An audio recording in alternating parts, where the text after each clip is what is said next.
Napahinto ka na ba ng isang tao na hindi makapaniwala sa edad mo? Baka inakala nila na mas bata ka ng ilang taon o baka isang dekada pa nga kaysa sa tunay mong edad. Sa unang tingin, parang isang simpleng papuri lang ito. Pero paano kung sabihin ko sa iyo na ang pagkakaroon ng mukhang mas bata sa iyong edad ay hindi lang tungkol sa magagandang genes o magandang skincare? Isa itong senyales, isang indikasyon ng mas malalim na bagay, isang bagay na nakaugat sa iyong pag-iisip, sa iyong pananaw sa buhay, at maging sa mga pinipili mong gawin araw-araw. Ang mga taong mukhang mas bata ay kadalasang may mga natatanging katangian sa kanilang pag-iisip. At ngayon, ibabahagi ko kung ano ang mga iyon. Kung nasabihan ka na ng hindi ka mukhang kasing edad mo, makinig ka ng mabuti dahil maaaring ito na ang dahilan kung bakit. Bago tayo magsimula, huwag kalimutang i-like ang video na ito at mag-subscribe dahil marami pa akong ibabahaging mga nakakagulat at kapaki-pakinabang na impormasyon na siguradong ayaw mong palampasin. Una, mayroon kang di matitinag na espiritu. Napansin mo na ba kung paanong may mga taong dumaraan sa matitinding unos sa buhay pero parang hindi sila tinatabla ng panahon? Nakakaranas sila ng pagkabigo, pagtataksil, problemang pinansyal, at personal na pagkalugi. Pero kapag tiningnan mo sila, hindi mo aakalain kung gaano karami ang laban na nalampasan nila. Ang sikreto nila, isang di matitinag na espiritu. Higit pa sa iniisip mo, ang isipan ay may malaking kontrol sa katawan.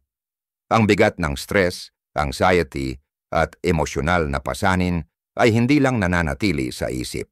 Bumabaon ito sa balat, sa tindig, at maging sa paraan ng iyong pagdadala ng sarili. Ang mga taong tila hindi tumatanda ay hindi lang basta masuwerte. Natutunan nilang kontrolin ang kanilang emosyon sa halip na hayaan itong kontrolin sila. Naiintindihan nila ang isa sa pinakamalupit na katotohanan sa buhay.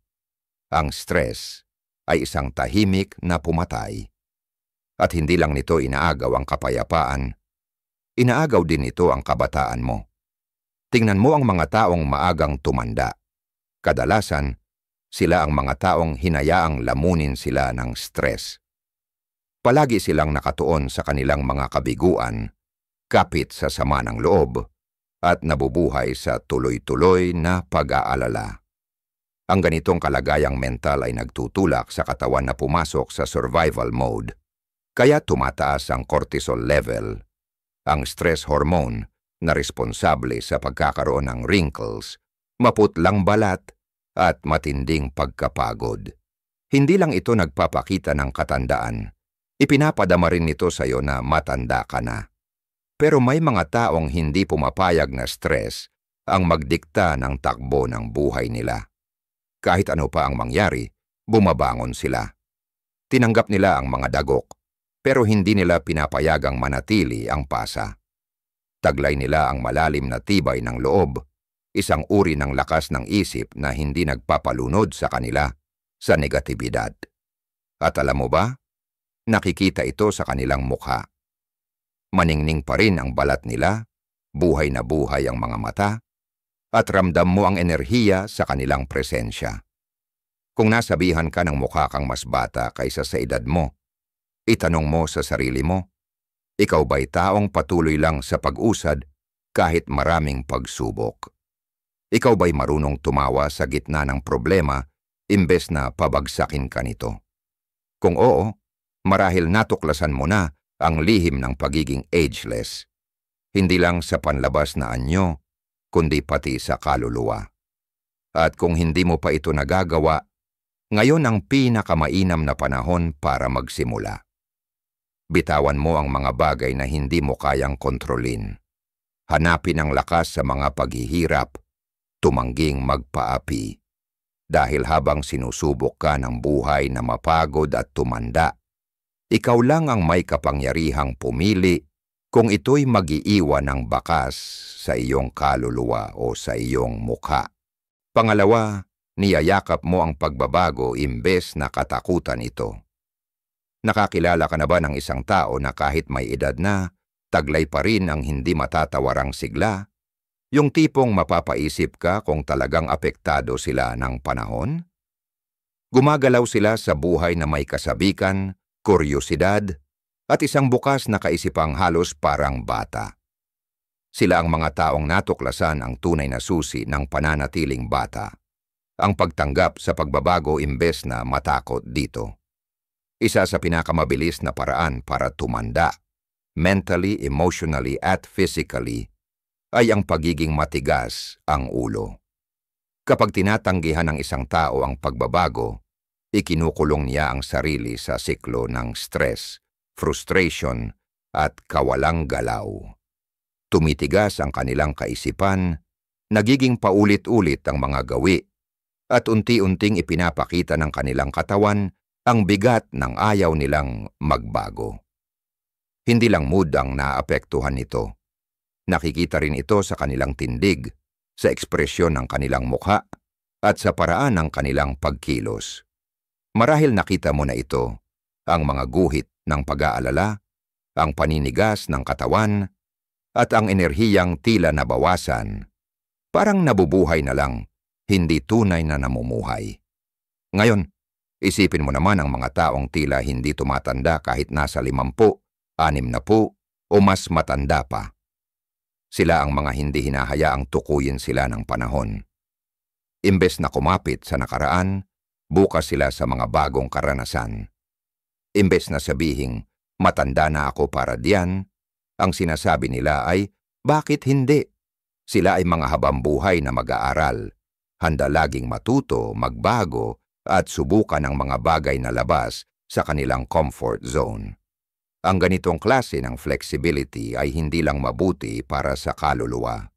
Ito'y isang makapangyarihang panlaban sa pagtanda. Pinapatunayan ito ng siyensya.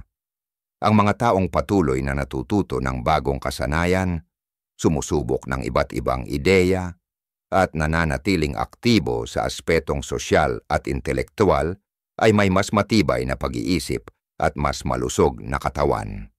Mananatiling matalas ang kanilang isipan at masigla ang kanilang espiritu, at natural itong makikita sa kanilang anyo.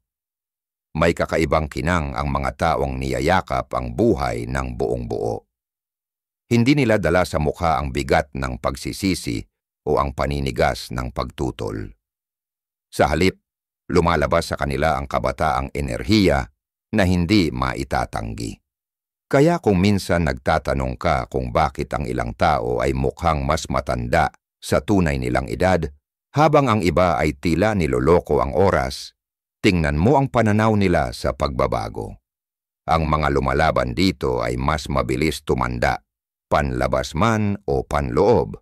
Pero ang mga marunong makisabay sa agos ng buhay, na nakikita ang bawat likot-liko ng landas bilang isang pakikipagsapalaran, ay nananatiling bata hindi lang sa itsura, kundi pati sa diwa.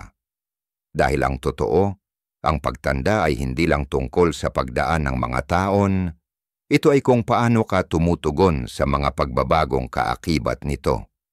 Kapag tumanggi kang mag-evolve, mararamdaman mong matanda ka na, kahit hindi pa oras. Pero kapag niyakap mo ang hindi tiyak, nanatiling curious, at hindi mo pinapayagang tumigas ang iyong kaisipan, dadalhin mo ang isang enerhiya na magpapatanong sa mga tao, ano ang sikreto mo? Pangatlo, palaging mausisa ang iyong isipan. Nakakilala ka na ba ng isang tao na punong-puno ng sigla at buhay, na parang hindi sila naapektuhan ng panahon? Maaring nasa 40, 50, o kahit 60 na sila. Pero taglay pa rin nila ang alab ng isang taong kalahati ang edad. Ano ang sikreto nila? Hindi lang ito dahil sa magagandang genes o mamahaling skincare. Ang tunay na sikreto nila, ang kanilang kuryosidad. Kadalasan iniisip ng mga tao na ang kabataan ay tungkol lang sa hitsura. Pero isa itong malaking kasinungalingan. Ang tunay na kabataan ay nagsisimula sa isipan.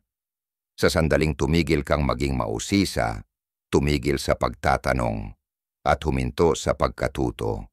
Doon ka nagsisimulang tumanda sa paraang hindi kayang ayusin ng kahit anong anti-aging cream. Ang mapurol na isipan ay nauuwi sa mapurol na katawan. Ang mga taong hinayaang maging paulit-ulit ang buhay, na kontento na lang sa routine at hindi na naghahanap ng bago. Unti-unting nawawala ang enerhiyang minsang nagpakinang sa kanila. Makikita ito sa kanilang tindig, sa mapupungay nilang mata, at sa paraan ng kanilang pananalita. Hindi na sila tunay na nabubuhay, basta na lang umiiral. Ngayon ihambing mo sila sa mga taong walang sawang nag-uusisa. Sila ang mga hindi tumitigil sa pagkatuto, na palaging gustong mas maintindihan ang mundo, ang ibang tao, at ang sarili nila. Tumatanggap sila ng bagong hilig, nagtatanong ng malalalim na tanong, hinahamon ang sarili nilang kaisipan, at tinitingnan ang buhay bilang isang paglalakbay, hindi isang pasanin. Mananatiling matalas ang kanilang isipan, at dahil dito, sumusunod ang katawan. Pinatutunayan din ito ng agham. Ang patuloy na mental stimulation ay tumutulong sa aktibong utak, pinapabagal ang cognitive decline, at kahit ang proseso ng pagtanda ay napapabagal. Pero ang kuryosidad ay hindi lang nakapagpapasigla ng isipan. Binabago nito ang buong enerhiya mo. Napansin mo na ba? Ang mga taong may kabataang kuryosidad ay may kakaibang kinang. Mas maliwanag ang kanilang mga mata. Mas buhay ang ekspresyon ng kanilang mukha. At dala-dala nila ang isang aurang puno ng pananabik. Hindi nila tinitingnan ang buhay bilang isang bagay na unti-unting nawawala. Tinitingnan nila ito bilang isang bagay na patuloy na nadidiskubre. At ang ganitong kaisipan ay natural na nakikita sa kanilang panlabas na anyo. Kaya kung madalas sabihin sa iyo na mukha kang mas bata sa tunay mong edad, huminto ka sandali at pag-isipan. Isa ka ba sa mga taong laging mausisa? Natutuwa ka ba sa pagkatuto ng mga bagong bagay? Hinahamon mo ba ang sarili mong lumago, imbes na basta na lang umikot sa parehong gawi araw-araw? Kung ang sagot mo ay oo, malamang hawak mo na ang isa sa pinakamakapangyarihang sikreto ng pananatiling bata. Dahil ang totoo, ang kabataan ay hindi lang tungkol sa bilang ng taon na nabuhay ka. Ito ay tungkol sa apoy sa loob ng iyong isipan. At habang pinananatili mong buhay ang apoy na, yan, kailan may hindi ka talaga maaabutan ng panahon. Pang-apat, malaya mong naipapahayag ang iyong emosyon. Napansin mo na ba kung paanong may mga taong parang pasan ang bigat ng buong mundo sa kanilang mukha? Mapurol ang kanilang mga mata, matigas ang kanilang mga ekspresyon, at mabigat ang presensya nila. Tila ba niluma na sila ng buhay. Ngayon, ihambing mo sila sa mga taong mukhang mas bata sa tunay nilang edad. Magaan ang kanilang mukha, mas maliwanag ang mga mata, at may lambing sa paraan ng kanilang pagdadala ng sarili. Ano ang pinagkaiba? Ang pagpapahayag ng emosyon. Ang mga emosyon ay hindi ginawa para ikulong. Kapag pinipigil mo ang nararamdaman mo, kalungkutan, galit, inis, o kahit tuwa, lumilikha ito ng panloob na tensyon na sinisipsip ng iyong katawan. Naiipon ito na parang lason, nagpapataas ng stress, pinatitigas ang mga kalamnan, at unti-unting lumilitaw bilang malalalim na guhit sa mukha. Ang mga taong hindi malayang nagpapahayag ng emosyon ay hindi lang nabibigatan ng isipan, nababaluktot din ang kanilang panlabas na anyo. Isipin mo ang isang taong palaging kinikimkim ang damdamin. Hindi sila tumatawa ng buong buo, hindi umiiyak, at hindi nagsasalita ng totoo nilang nararamdaman. Sa pagdaan ng panahon, ang ganitong pagpigil ay may epekto. Tumataas ang stress hormone na cortisol, na nagpapabilis ng pagtanda sa pamamagitan ng pagkasira ng elasticity ng balat, pagkapagod, at paghina ng immune system. Sila ang mga taong mukhang mas matanda kaysa sa tunay nilang edad, hindi dahil sa genes, kundi dahil sa emosyonal na bigat na hindi nila pinapalaya. Ngayon, tingnan mo naman ang mga taong tumatanda ng magaan, yung mga mukhang mas bata kaysa sa kanilang mga taon. Ano ang karaniwang taglay nila? Pinapayagan nilang maramdaman ang lahat. Kapag masaya sila, hindi nila pinipigilan ang tawa. Kapag malungkot, hindi nila pinipilit ngumiti. Umiiyak sila, nagsasalita, naglalabas, tapat sila sa emosyon nila. At ang katapatan na ito ang nagpapanatili sa kanila na mukhang bata. Walang tensyon ng hindi nasabing saloobin o tinagong sakit sa kanilang mga mukha. Sa halip, nananatili silang masigla, buhay na buhay, at puno ng emosyon. Hindi na nakapagtataka kung bakit sa mga kultura na hinihikayat ang bukas na pagpapahayag ng damdamin, maraming tao ang mukhang mas bata at mas puno ng enerhiya. Ang emosyonal na paglalabas ay isang natural na anti-aging na kasangkapan, isang bagay na hindi kayang tumbasan ng anumang mamahaling produkto. Ayon sa mga pag-aaral, ang mga taong malayang nagpapahayag ng emosyon ay may mas mababang antas ng stress at mas mabuting kalusugan, pisikal man o mental. Kaya kung nasabihan ka na minsan na mukha kang mas bata sa edad mo, baka hindi lang ito dahil sa magandang balat o magandang lahi. Maaring dahil hindi mo hinahayaang mabulok, sa loob mo ang damdamin. Nagsasalita ka, tumatawa, umiiyak at naglalabas. At sa paggawa mo nito, napapalaya mo ang iyong sarili, hindi lang sa isip, kundi pati sa katawan. Dahil ang totoo, ang mukha ay salamin ng kaluluwa. At ang mga taong malayang pinapadaloy ang kanilang emosyon, sila ang nananatiling bata, hindi lang sa anyo, kundi sa diwa. Panglima, pinalilibutan mo ang iyong sarili ng positibong enerhiya. Naranasan mo na bang pumasok sa isang silid at agad na makaramdam ng pagod, na para bang mabigat ang hangin mismo? O kaya na may nakasama mo ang isang tao na, kahit ilang minuto lang, parang naubos ang lakas mo. Iyan ay dahil nakakahawa ang enerhiya, positibo man o negatibo. At kapag palagi kang nalalantad sa negatibong enerhiya, hindi lang isipan mo ang naaapektuhan, unti-unti nitong pinapabigat ang iyong katawan at pinapabilis ang pagtanda. Ang totoo, ang mga taong kasama mo sa araw-araw ay may direktang epekto sa kung gaano ka nananatiling bata. Kung palagi kang napapaligiran ng mga taong mareklamo, mapanuri, o laging negatibo, unti-unti nitong sinisira ang enerhiya mo. Tumataas ang antas ng stress, tumatagal ang paninikip ng katawan, at sa paglipas ng panahon, nagkakaroon ka ng mga pasang hindi mo namamalayan, sa tindig mo, sa mukha mo, at pati na rin sa kalusugan mo. Makikita mo ito sa mga taong tila mas matanda kaysa sa tunay nilang edad, mapupungay na mata, malalalim na guhit ng pagkasama ng loob, at isang kabuuang bigat sa kanilang presensya. Pero pansinin mo rin ang mga taong mukhang bata kahit anong edad nila. May taglay silang liwanag, kislap, at enerhiyang buhay na buhay. Ano ang sikreto nila? Pinipili nila ng mabuti ang kanilang kapaligiran. Nakikipag-ugnayan sila sa mga taong nagpapasaya, nagbibigay inspirasyon, at nagtatawa, hindi nagrereklamo. Alam nila na ang negatibong enerhiya ay isang mabagal na lason at hindi nila hinahayaang sirain nito ang kanilang buhay. Pinapatunayan din ito ng siyensya. Ayon sa mga pag-aaral, ang positibong social interactions ay nagpapababa ng stress hormones at pinapabagal pa ang proseso ng pagtanda sa antas ng mga selula. Ang tawanan, totoo at makahulugang koneksyon at mga pag-uusap na nakakataas ng loob ay hindi lang nagpapagaan ng pakiramdam. Pinananatili rin nitong masigla ang katawan. Napaisip ka na ba kung bakit may mga taong tila may kinang ng kabataan kahit matagal na silang nabubuhay?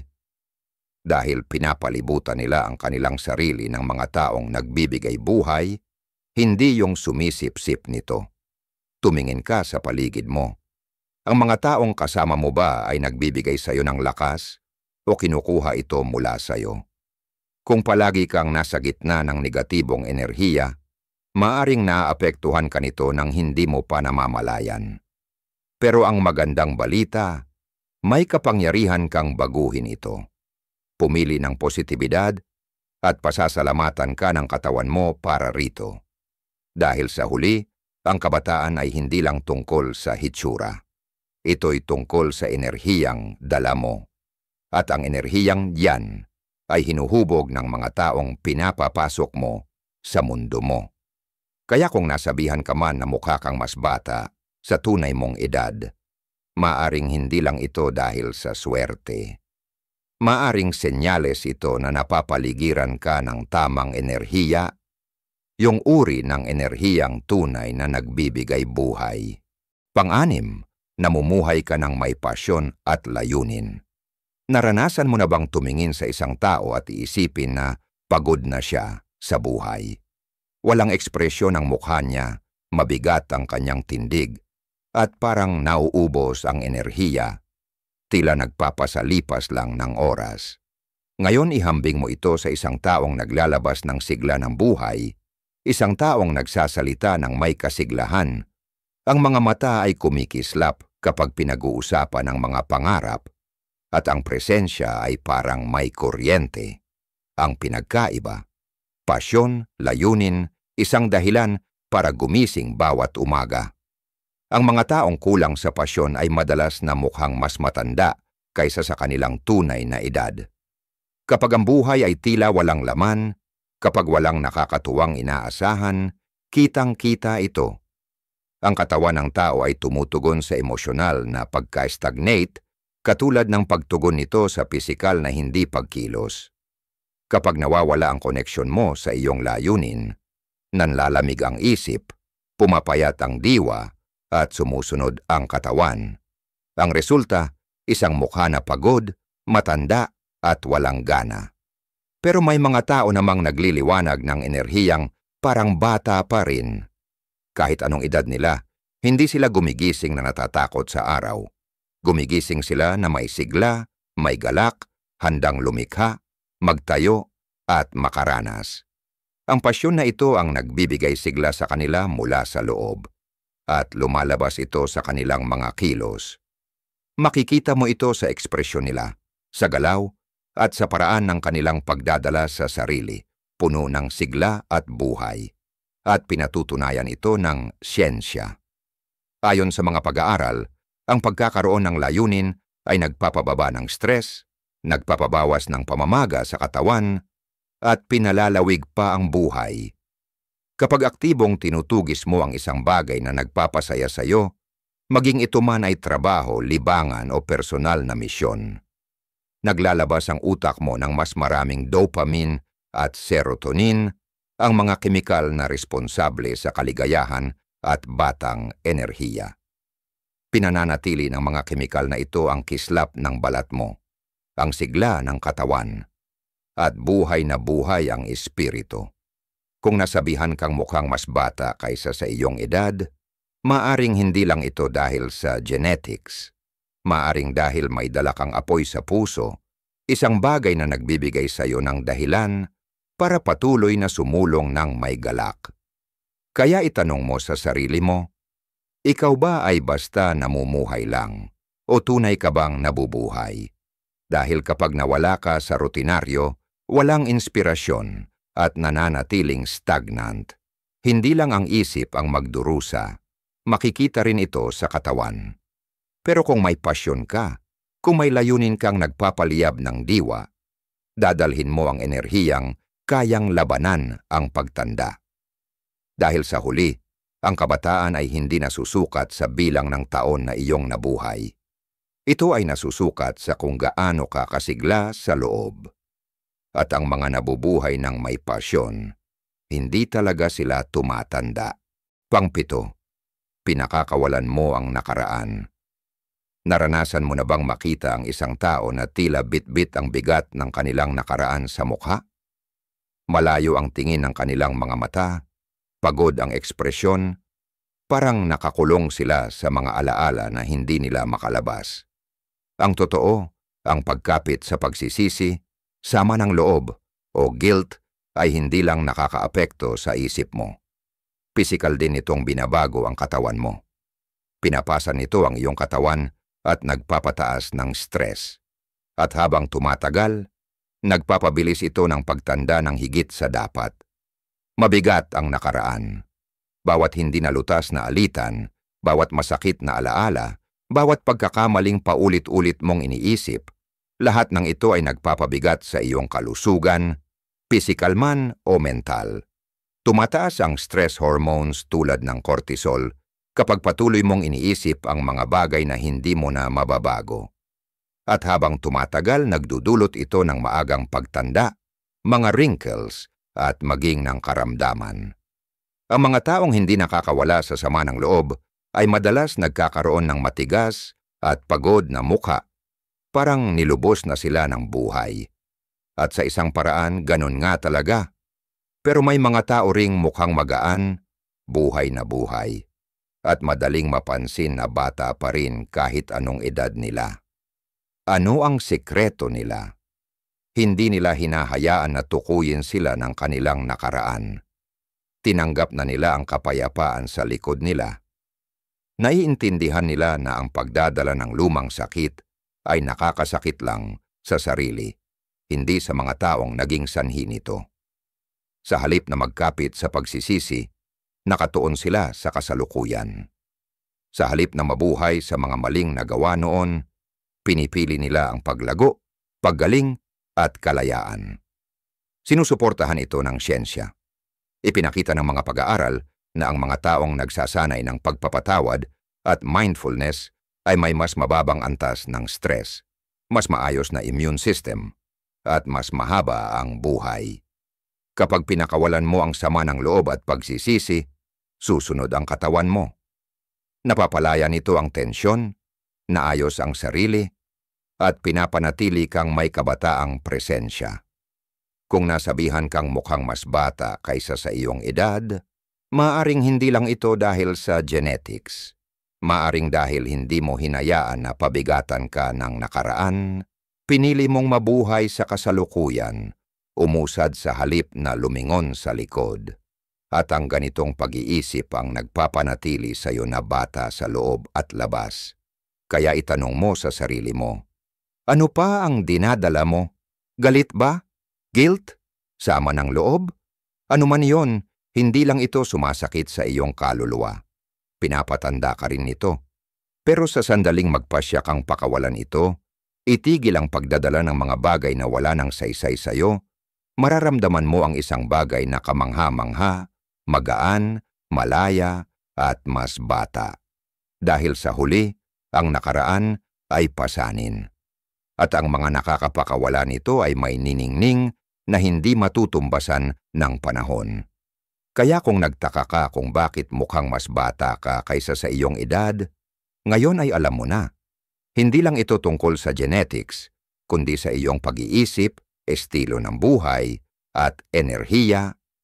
At kung hindi ka pa mukhang mas bata, baka panahon na para yakapin ang mga makapangyarihang gawi sa pag-iisip na ito.